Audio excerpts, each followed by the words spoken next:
There we go. I've started the recording. Okay, thank you very much. Well, good morning, everybody. I hope you're well. We had a brief discussion on how gloomy it is outside. It's Monday weather today for sure. Okay, I have somebody who, I think that's you, Rachel. If you could just mute yourself, that'd be good. Okay, so today I have with me Laura. Hi, Laura.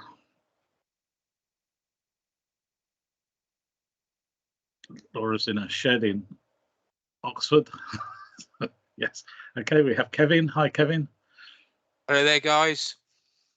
We have Liz. Hi, Liz. Hi.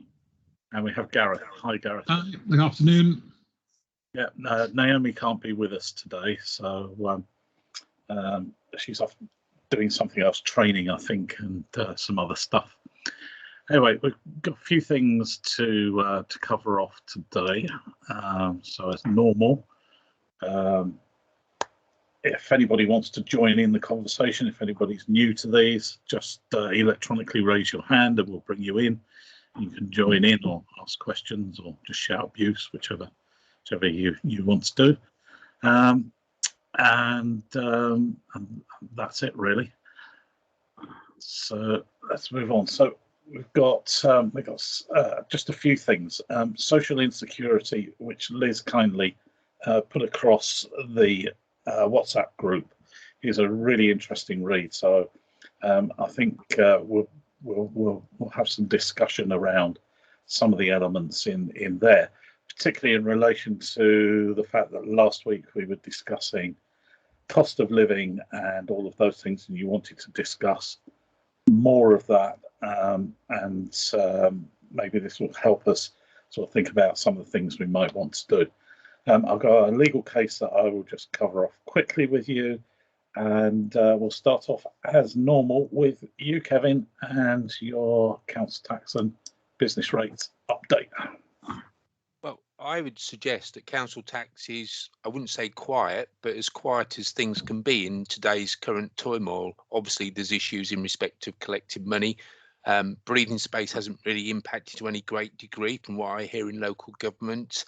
And of course, we're waiting for the statutory debt repayment plan to land, which hopefully will be by the long after I've gone. So basically, in respect of that, let's turn to business rates. And let's deal with business rates reliefs first. ERD, expanded retail discount, 66% for this year with a 2 million and a 105 billion cash cap. We're still finding numbers down of businesses applying, and we are making them apply. Our ERD this year is 5 billion compared to 23 billion for 2021 when we gave so many people payment holidays. So we didn't make them apply. If we felt they qualified, we gave it to them. So yes, Lynn, I'm gone by then. Thank you.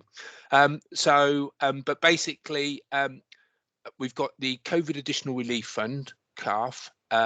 And I know one of you did ask me about our form, and I will get back to you. Sorry, I've been tied up in a few things. But basically, CARF is the COVID Additional Relief Fund. It's a relief fund based on basically how you've been affected. And this was the a placement for the fact you couldn't appeal because of COVID appeals. We've been open now for nearly 2 weeks and we've just had one claim so far, so businesses aren't really coming in and applying for it. Now we will go and have direct mail shots out and deal with that, but the level of interest has been I would say very, very poor. On expanded retail discount for next year, you've got 50% with £105 million cash back. We thought that we'll seek applications again for next year and obviously try and pick that up and advertise to businesses probably within our main billing aspects at all. We are making them go through an online form because of the issues with subsidy allowance and cash caps, because that's where I think the greatest fraud will occur. And I think, Malcolm, I need a whole day to explain subsidy allowances and cash caps to the membership here. If anyone's got any issues, let me know. And by the way, the anoraks amongst you would have noticed that the BIS and DLUHC, to no surprise, have different levels of subsidy allowance. So, which is no surprise at all, is it? Moving on to grants, we mentioned 2 weeks ago about a car crash that happened with the BIS webinar. It really was an excellent car crash. You really couldn't come out of there with any clear idea of anything. And sure enough, we got updated guidelines, which told us that the application date for OHL, the Hospitality and Leisure Omicron grant, was the 28th of February. But not only that, you had to actually offer the award and deal with the award, not the payment. You got a month for the payment, but you had to actually do that. Well, those of you that watch your emails as expectantly as me will notice last Thursday evening about 6:30, in fact, when I 5:30, when I was on a call with the local business associations, BIS, surprise, surprise, changed the rules yet again. And the actual closing date now is the 18th of March at midnight for applications. And by the way, you don't need to award, so you don't need to wait up until midnight to go and award these grants. You have got until the 31st of March to make a decision and to actually decide what to do. Now, that's probably a good thing because it is helping local authorities, because local authorities are in different places in respect of these grants. But once again, we're being asked to deliver things when other departments like the VOA struggle to do it. So I would say a very, very good thing to local government on that. The other thing you might want to note is that in the original thing to protect against fraud, it said that you had to produce the ONS code and the OHL grant on your payment remittances and payments. They've now rolled back a little bit from that because local government said that was too difficult to do box, even though our software supplier did a very, very good job in getting it together. And I know you're smiling there, Laura, because Oxford have joined our software supplier as well. So great on that. Moving on to the additional restrictions grant, the figure we got was paltry, 314,352, and yes, 27 pence. Yes, it's not going to take long for that to last. I've currently got it into open my authority to the 28th of February. And it's basically to cover certain areas. It is discretionary, so you can enlarge it, but I don't think that will last for long. You've got until the 31st of March to completely clear your scheme. Obviously, some authorities, and you would have had 2 letters from the Secretary of State at BIS, one to every authority has got more than 5% of their original allocation, and another to every single authority sent to the chief executives telling you you've got to deal with these grants and help local businesses. Not as if we didn't know that, by the way. So it's still very heavy on our business rates side. Obviously, collection rates are hugely affected. It'll be very interesting to see what collection rates are like at the end of the year. That's all I want to say at this stage. If anyone thinks I've missed anything or has got anything to add to that, please let me know. Okay, thank you very much. That's very fulsome as usual, Kevin. Does anybody have any questions for Kevin at all? Yeah, Laura, you have a question? You're still mute though. That's a difficult question, Laura. I can't even hear you. Can I just ask a general question in terms of where is the LGA in this process? So we did have a lovely letter from the Minister from Bees, or whatever his name is, and he's basically saying, hurry up, you've got a lot of responsibility here to pay these local businesses. Chop, chop, get your form on. Bearing in mind it was within 24 hours of the latest guidance out there. And I'm just wondering, because unfortunately in our case, the chief exec shared that letter with the staff, probably didn't read how negative the letter was about you're not working hard enough, dear staff. And it's been received very badly by our staff because they're trying their hardest. And the minister just seems to think chivvy. And I'm just wondering where the LGA is on this, because they are sending us garbage and it's demoralising. The LGA, sorry, Laura, and I know the LGA is feeding back stuff because they've come on to me to ask for suggestions to put in the letter. And I know the civil servants are working very hard, but there's a lot of politics playing in this with local businesses, etc. And I don't have to tell you what central government politics is like at the moment in respect of there. In respect of the guidance, they would suggest to you that they had it out on the 30th of December. And they've just amended the guidance as they've gone along, which is no surprise because they've done that for grants throughout in dealing with it. I would suggest in respect of that letter is no different to what we've had before. And if I also suggest that because local government has done such an excellent job across the board in the delivery of these grants, I think not even our own authorities realise the complexity of them. It really is probably one of the greatest challenges and probably one of the great successes in my nearly 40-year career, in respect of how local government has delivered something which wasn't even our day-to-day job. We've actually delivered it over and above what a day-to-day job is. But yes, you will not take away from the literature that's coming out. If you remember, Michael Gove sent a letter to all chief executives just before Christmas telling us we had to get our fingers up for calf. And I've probably never worked so hard in my life as the last 22 months.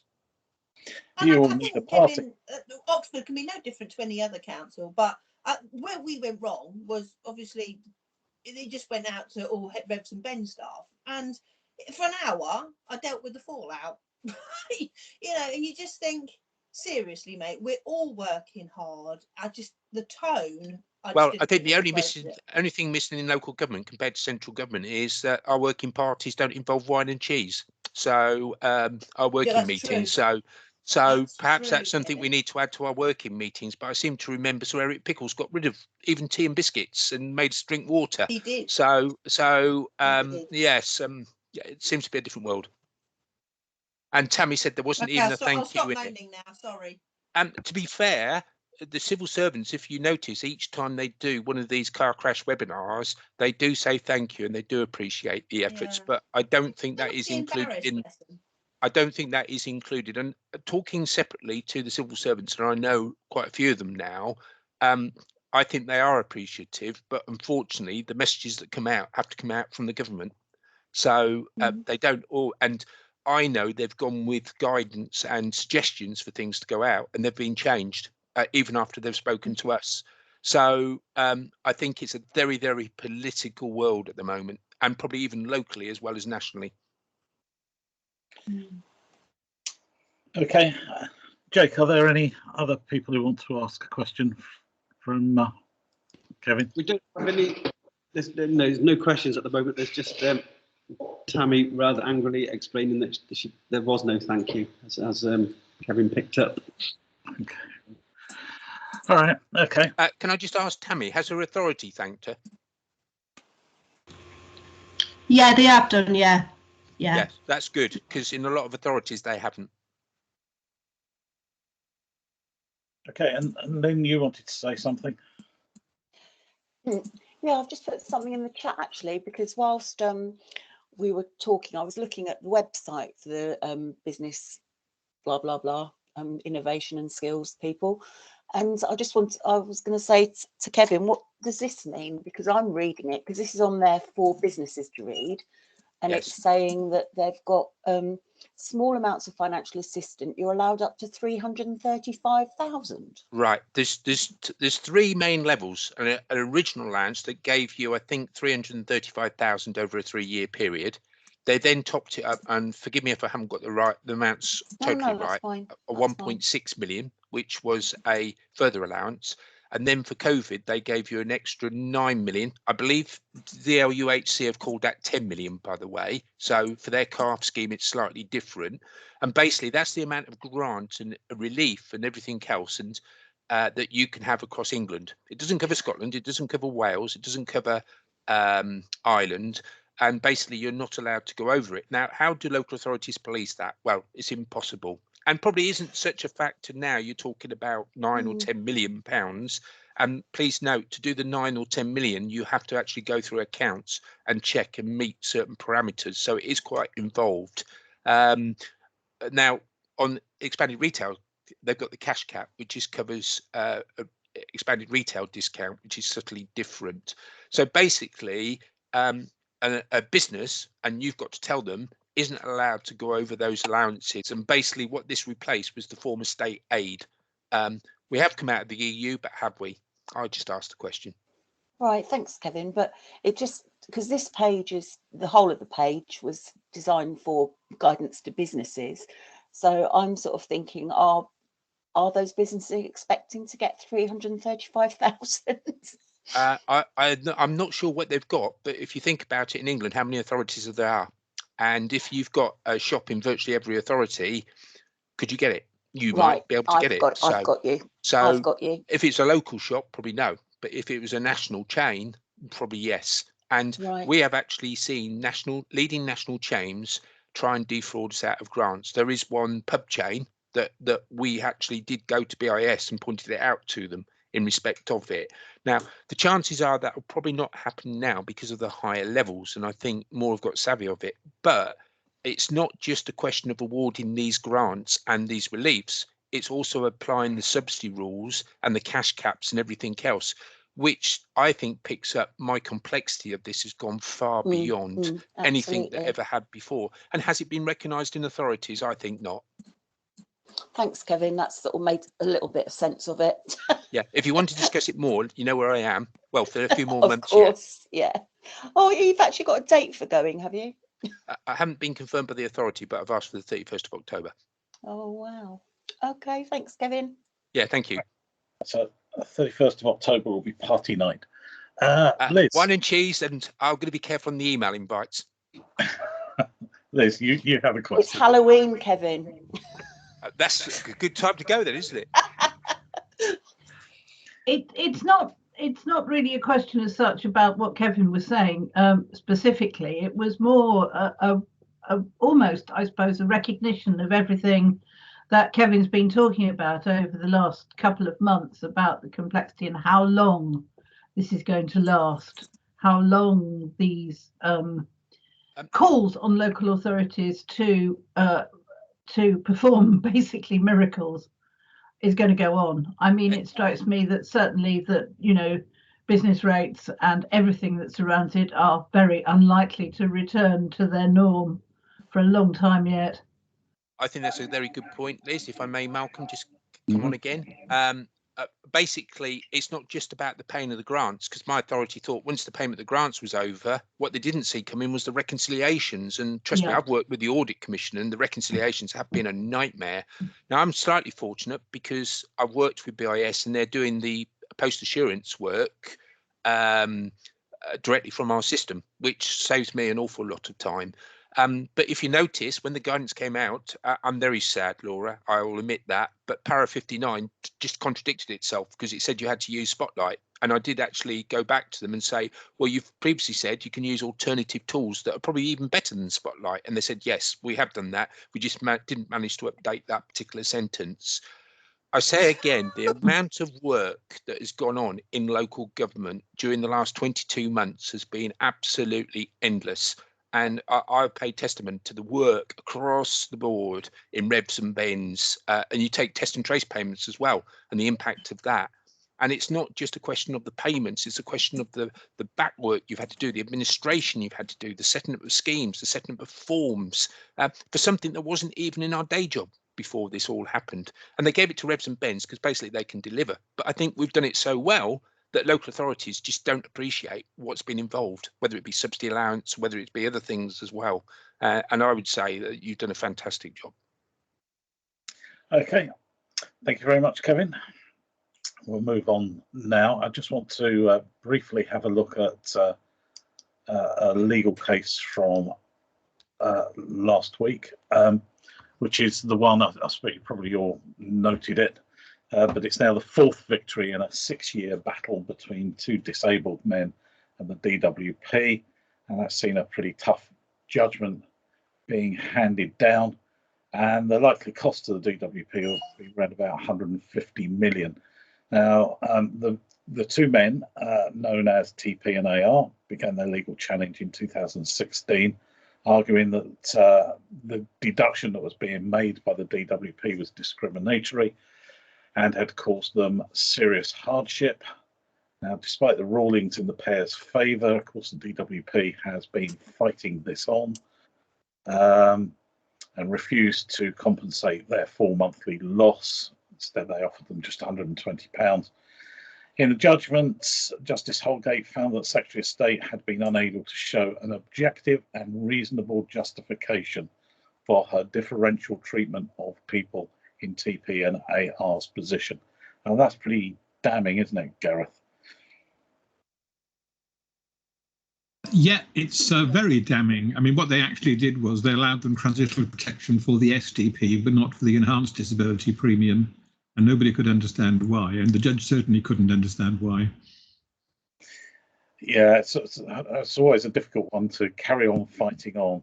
The judgment also found in favour of a disabled mother and child known as claimant A, B and F, who had lost disability payments in tax credits when they moved on to universal credit without transitional relief.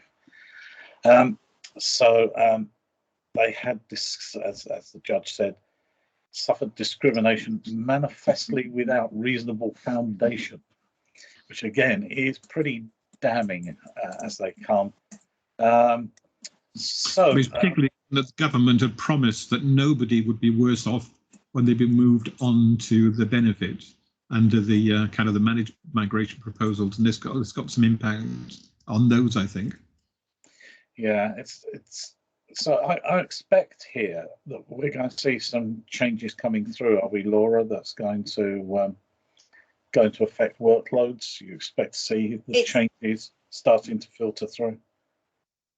Yeah, it's going to have a massive impact on workloads because I'm assuming it's all going to come through Atlas and be automated. So for those sites that obviously they'll sort out obviously disability premiums and whack it all back on, then they're automated, then they will be fine. But for those sites that are not fully automated, then it is going to have a huge impact. And I think also we need to consider as well when they're talking about this, it's CTR bills that are going to need to be recalculated. Yeah. You're talking about whether somebody maybe have had a court cost applied. Now they're going to have a massive credit. They need the court costs removed from the summonses. So it's a massive piece of work again, which I'm not being funny. The DWP should stop protesting and just get on with it. Yeah, I never quite understand why they don't just give up early. It must cost them almost as much in court fees. Yeah. And reputation damage as well. Anyway, I have got a more detailed slide, which will be in the slide pack. So. Here is the details. Right, okay. So we've got a little bit to talk about the social insecurity report. Did you read it, Liz?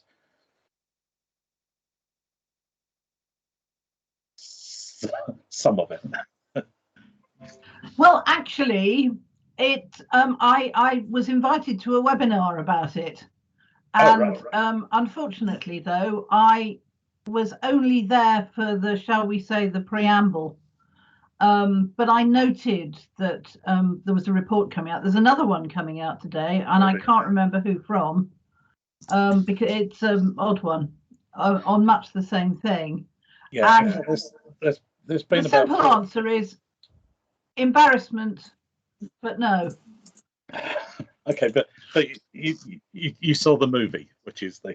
And I've still got the movie. It's on YouTube, so I will, when I have a moment or two, I will watch the movie and probably read the book.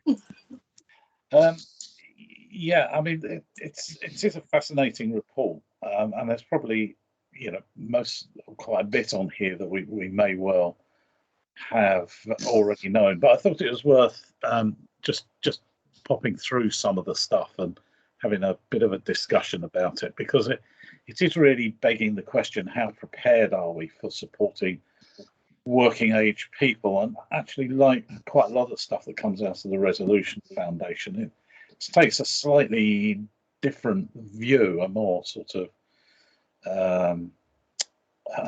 should we say a factual view rather than necessarily an emotional view on some of this. So we won't go through all of these. So the slides, I'll send the slides out. But I mean, as a proportion of GDP, which is fundamentally the important measurement there, spending on non-pensioner welfare has risen. It was 1.7% in 1948. Only Kevin remembers 1948, which is why he's retiring in October. Malcolm, I think that's you as well, isn't it? No, I remember 1947. But it's expected to be 4.5 by 2026. And that's gone up and down, hasn't it, over the years, Gareth? And at one point, I think it was about 5.2, something like that. It's varied according to kind of both economic conditions and political view, I think. It's also interesting to compare how low the kind of contributory support has gone compared to the means tested support. That's got a real impact on the way in which different cohorts are treated. I have to say, I only kind of read the executive summary of that report so far, so you've clearly got to do all the work on this one, Malcolm. Right. Okay. Well, we're opening up the discussion. I'll let everybody else watch the movie and read the report in full. But so yes, so it's at its lowest level in real terms at the moment, which is quite surprising. It sits at this is unemployment benefit. So unemployment benefit is at its lowest level. It sits at about £77.29. So it's only slightly above the estimated destitution income level of £70 per week. And this report talks quite a bit about how we've moved away from that focus on unemployment to in-work benefits. So as a proportion of average earnings, that level of £77.29, just stands below 14%. It's half the level it was in the 1970s. And what they're talking about there, Mark, I'm sorry to interrupt, because of course we don't have unemployment benefit as such now. So are we talking about just income-related JSA, or yes, I think they are. Yes. Universal credit for people below kind of conditionality levels? Yes, I think they've just pulled together the benefits that are only paid to people who are not in any kind of work and not seeking work as such. Well, they will be seeking work, but the equivalent of what would be unemployment. But you're quite right. I mean, we don't measure unemployment now in the same way, do we? No. So it's very difficult. The report has tried some way to try and make the comparisons to what we have now to what we had then. But yeah, I think you're right. It's just those elements. Because it really concentrates then on why it's like that and the in-work benefits. And I think that's probably here in the focus. As you said earlier, it repeats that the low levels of basic benefit generosity should be seen in the context of the change in the composition of spending. So income-related benefits now make up 65% of working age welfare spending, which, isn't a comparison you could make very easily in the 1970s, I don't think. While contributory benefits make up just 8%. And presumably, Gareth, that is why the proposed increases in national insurance are quite important. Well, it would be if the changes, of course, were going to go into supporting contributory benefits, but it's a social care levy, so it really is just it is a tax, but then national insurance as a whole is a tax. So it's not going to be people looking at any kind of contributory support, not even for state retirement pension. And of course, there's two taxes, isn't there, Kevin, for social work, because there's the increase on council tax as well. Yes, there is. So you will get the increase on council tax as well for the adult social care element. So yeah, so two lots. Well, three lots, because of course the employer's national insurance also goes up by the same amount. Yes. Yes, absolutely.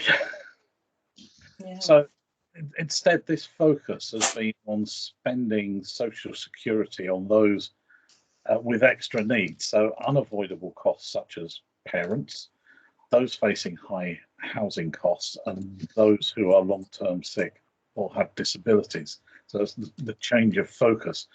So the result of benefits paid to low-income families per child was at most 41% of the basic amount of unemployment benefit that was paid to an adult in 1977 to 78. So that whole change of focus. And by 2010, the system paid 14% more for the first child than they were paying for an adult. Although that's fallen back slightly since then. and spending on housing benefits and its predecessor benefits has risen from 0.2% of GDPR in 1980 to 1% in 2012-13. That's a big increase, isn't it, Liz? Yeah. I mean, it doesn't sound very much when you talk about 0.2% and 1%, but Bearing actually, in mind its percentage of gross domestic product. yeah. And of course, the phasing of universal credit, as they say, makes comparisons difficult because it's all kind of muddled together and unclear. Spending on disability benefits has risen from 0.1% of GDPR in 1980-81 to 0.7% of GDPR in 2020 to 2021. Does that represent anything that might suggest that disabilities are not considered as highly as they should be? We know that on estimate, probably about half of people entitled to disability benefits don't get them, and therefore they don't get the kind of the knock-on support in other kind of means tested and social care support either. But it does reflect, I think, the fact that during the kind of the 80s in particular, the support for people with disabilities became more generous. As they should do. Yep. And as has been attempted to be rolled back, as we saw in that court case. Well, yeah, I was going to say that. I mean, there's certainly been a lot of attempts, hasn't there, to roll back disability payments. I mean, universal credit has come under a lot of stick for that. So, well, more than that, I mean, the changes to PIP were really designed to be cost saving, although it hasn't quite worked like that in practice. But Malcolm, we have a hand raised from Lynn. Lynn. Go on, Lynn.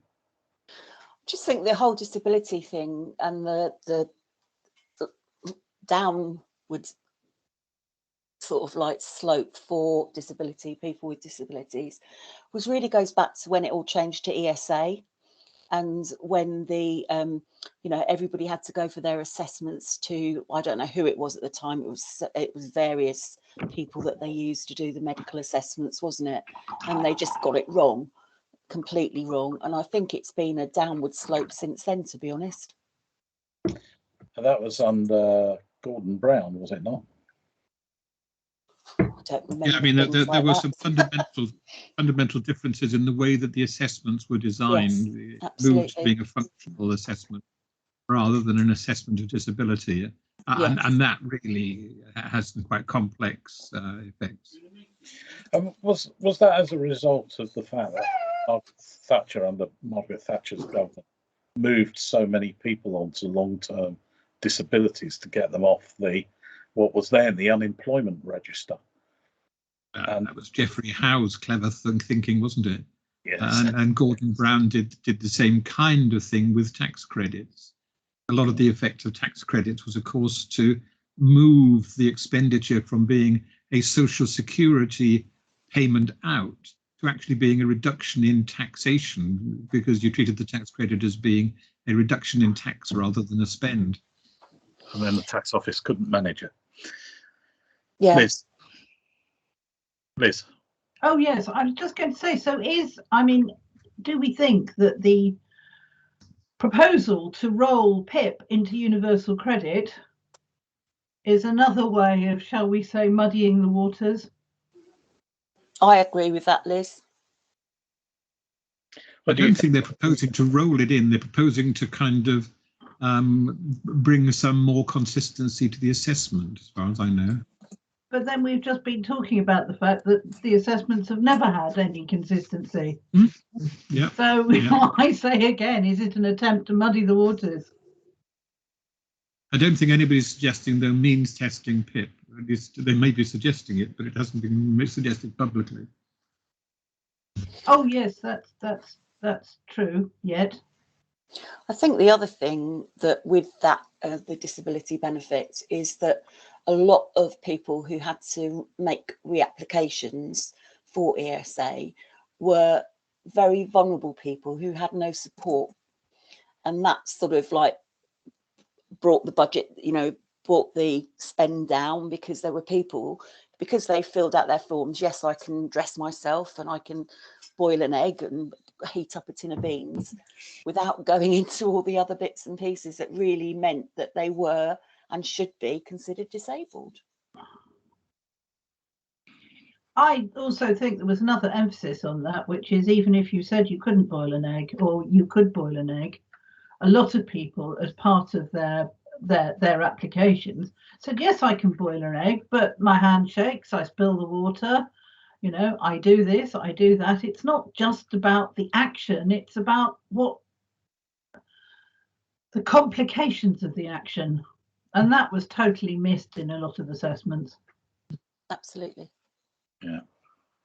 So how do we compare to the rest of the world? Well, we spend 0.1% of GDP on unemployment benefits, as we said earlier.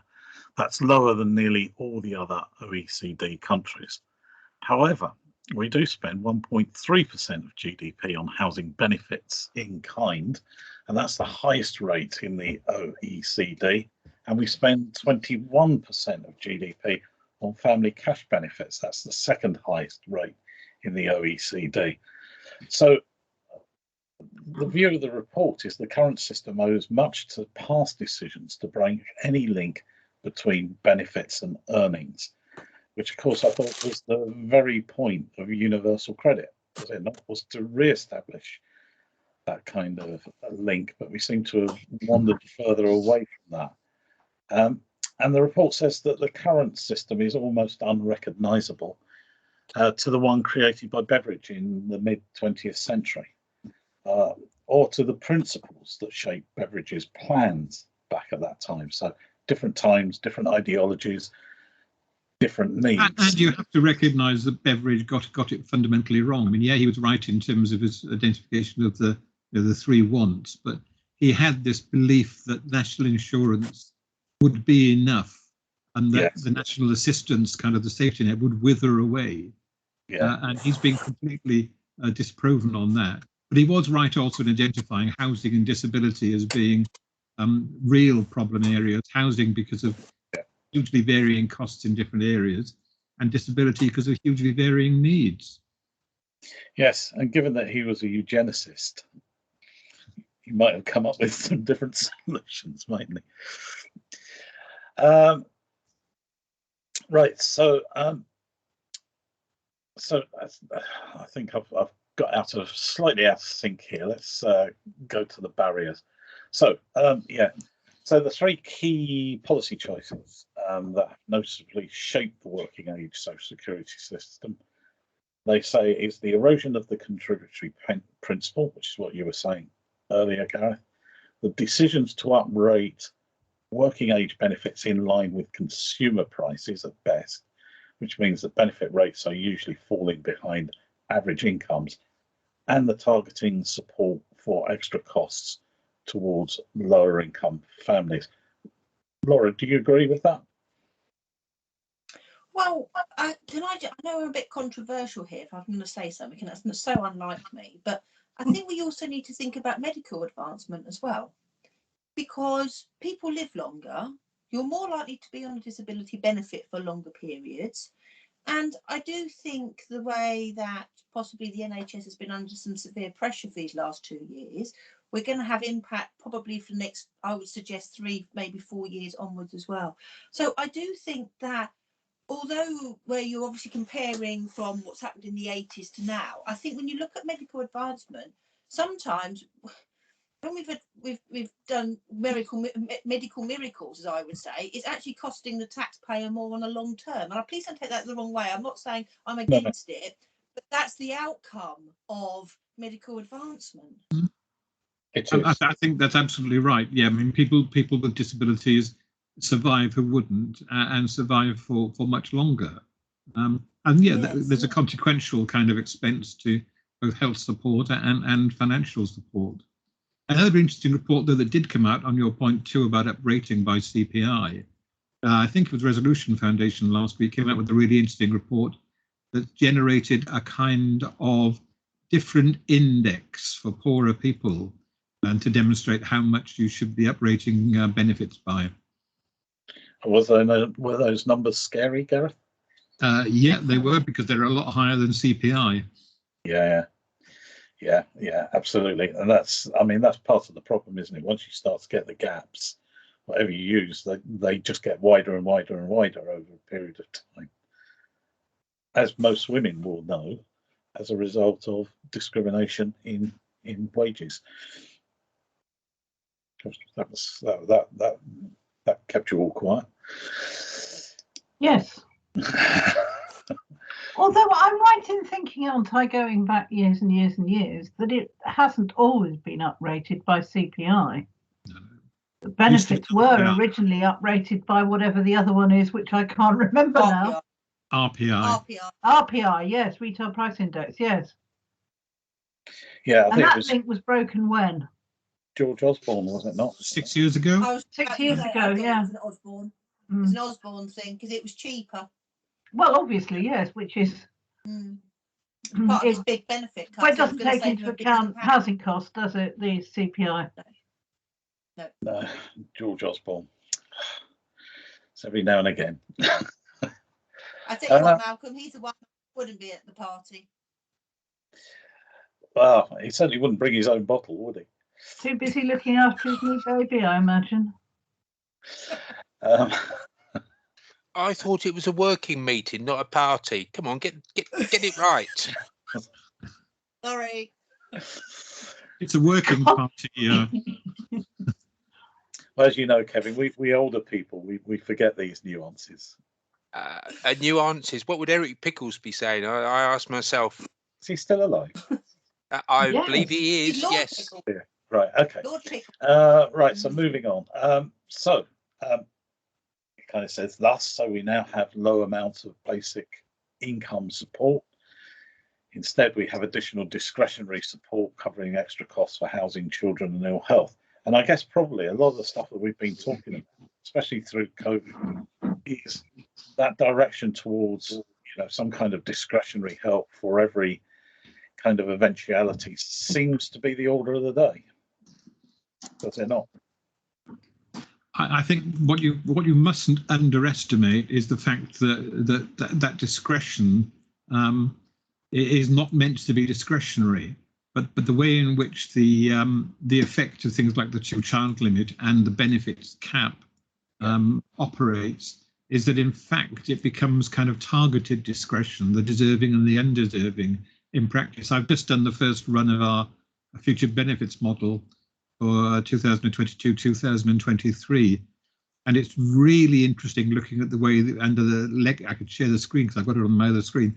The legacy benefits go really, really flat because of the way in which the overall benefits cap impacts on them, which it doesn't do in quite the same way in universal credit. Very, very odd if you're a technical nerd like me, I'm afraid. Okay. Well, maybe we can do a session on that. Do you fancy doing that? Yeah, I'd be very happy to, because I think there's quite a lot in there that's really quite interesting and worrying. Particularly the fact that you can get people extra income for a long period of time in some circumstances, and they gain absolutely nothing from it. Right, I'm conscious time is going on, so let's do a session with you, Gareth. I'll work something out with you. I expect everybody would like to see that. I'm just going to, because of the time is cracking on, I'll just quickly touch on the inequalities. Because it highlights in there that over the last 50 years, we've seen a growth in inequalities in earnings at the family level. In the 1980s, that was driven by increased wage and earnings inequality, but many measures of wage and earnings inequalities between workers peaked in the 1990s, fallen since.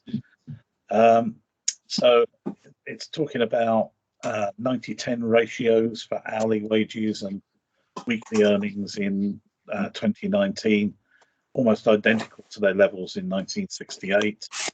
But the 10 ratio for family earnings has more than doubled in that 50-year period, so creating wider inequalities. The consequences of all of this, and I do suggest you do have a look at this report, is that workers have low levels of income protection, meaning other policies must work harder in a downturn or a pandemic, which of course is what we've seen. I mean, all of the business rate stuff as well as the stuff to support individuals and families are as a result of this. The UK's social security system struggles to ensure adequate living standards at the bottom, which is really bad news. And choices over social security reform have often been aligned with the economic strategies of the day, which of course under George Osborne was pretty much, you know, rape and pillage really. And their existing social security systems is not well placed to meet the scale and nature of the challenges ahead. So that just suggests more changes, I think, as time goes on. Whether we see the same government, a different government, a new prime minister, same prime minister, all of those things, I don't think are going to change anything. This is really coming quite serious at the moment. Gareth, you expect it will remain at the top of the agenda, and we can expect. I think it's going to be part of the broader economic agenda, and there's going to be an awful lot of things that are under consideration. But certainly, with things like the increase in energy costs and so forth, there's going to be a really heavy short-term emphasis on support for the poor, if you like. Yeah, and I think it's going to form probably the crux of the next election, the manifestos in the next election. I think it is, but Malcolm, what I'd like to say is the amount of help, because obviously the government has obviously gone through a COVID crisis, which has meant the expenditure is probably not of what a typical type of government like the one it is at the moment would normally do. So the question is how they're going to account for that. And I think there will be a lot of controls going forward.